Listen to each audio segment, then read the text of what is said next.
Making a good video is a lot easier than making a good film or a good movie because with videography, it's a lot more forgiving than cinematography. With videography, you only need to do a few things to get a good video, such as good lighting, good sound, good angles, to a good idea, and if you are going to be in the video, look nice, be ready for the camera. If you're recording someone else, make sure they look nice for the camera. If you're simply recording like B-roll and just extra clips, make sure that you just get cool angles and stuff like that. And if you are recording like a tutorial or something, for example, then you just need to make sure every detail or everything you mention is clearly in a frame or multiple frames of your video so that it is clear what you're talking about and what you are explaining. In videography, you can get away with minimal editing. You can literally use the raw footage or whatever you recorded first, or you can slap a basic filter on there, something regular. You don't have to go in and color grade and make sure this is right and oh gosh, you don't have to do all that. You just need, as long as it's bright enough, sounds good enough, again, then your video will come out fine. However, if you do want to make it more fancy and more aesthetically pleasing, then you can add certain cinematic elements in it, such as color grading and VFX and certain other things and aspects that make a video more interesting, or can make a video more interesting. If you want your video to be more aesthetically pleasing or visually creative, you can shoot or edit cinematically. You'll do a lot more editing though. Shooting cinematically will definitely add on to your list of tasks. There's just kind of no way around it. Even if you're able to get a shot near perfect first and second, you'll spend a lot of time looking over that footage just making sure it is completely cinematic, and a lot of the time you'll find yourself in post editing certain colors or this and that, and yeah, so. Number one is shooting with your back camera and not your front camera. Your back camera is just made better. That's how they do it. So you should use the better camera to get better footage. That's all. The exceptions are you can shoot with your front camera, but that's if you have really good lighting or a reasonable front camera, which leads us into number two, really good lighting. Because you're shooting with the phone, then just room lighting or daytime lighting might not be enough.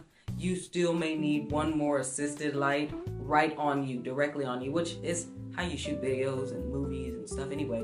But because of the nature of phones and the way that they see things versus the real eye and versus a well-made camera lens, like a professional camera, then yeah, you're just gonna wanna make sure that you have very good lighting. Just enough lighting and it's hitting you, or it's hitting whatever your subject matter is, good lighting. Number three is a tripod, camera mount, stabilizer, something of the sort that you can move around, that you can carry and hold, depending on what type of videography you plan on doing. If you are recording yourself by yourself, then you definitely need a tripod. You need something that can sit steady and record, and that you can move to all the different positions and locations that you need to record from, and so you can record by yourself, whether you're in public or at home. You just need a tripod with a phone mount on it, or that can, like a phone mount can screw onto it. If you are recording by yourself, but of other people, the environment, subject matter that is external, then you of course still need a tripod for anything that is still, or if it's photography, then you're gonna want a tripod for just, still shots and portrait photography or whatever you're shooting. But if you are planning on moving around, or you want to be able to move within a house or a room, then you need something that you can carry in your hand, a stabilizer for the camera, hand stabilizer, hand mount, body mount, something like that. So you can move and the camera will move steady. It won't be all bouncy like handy cam. It will be inside a stabilizer, able to balance, and it'll just move similar to how I am now, really still, but you'll be able to get the footage that you need. If you're recording on a phone, then nowadays there are lenses that you can put, little magnifier lenses and things that you can put over your phone's camera, and you'll get different focal lengths and whatnot, so you can test those out if you'd like to. But if not, then you don't so much have to worry about that.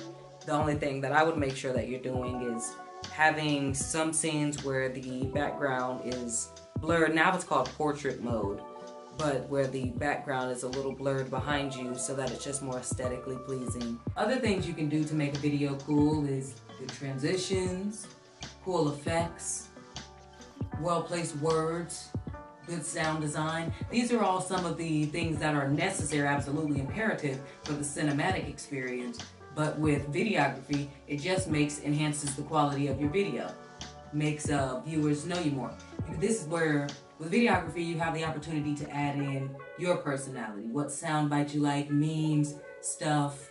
It's all there. It's all available. You can find it somewhere. You can do it. A lot of stuff is easy to make. So, but yeah, adding transitions, effects, cool sound design can all make your video better. Well, like any good video maker, I forgot to record an outro. I started recording other things and got so distracted that I never recorded an outro. So don't do that. And yeah, take it easy on yourself. You're learning videography, or you're doing it for the first time, or you're trying to take it seriously now. So give yourself a break. You're gonna have to try things out to get better at them. And yeah, that's basically it. Have a good day, and yeah.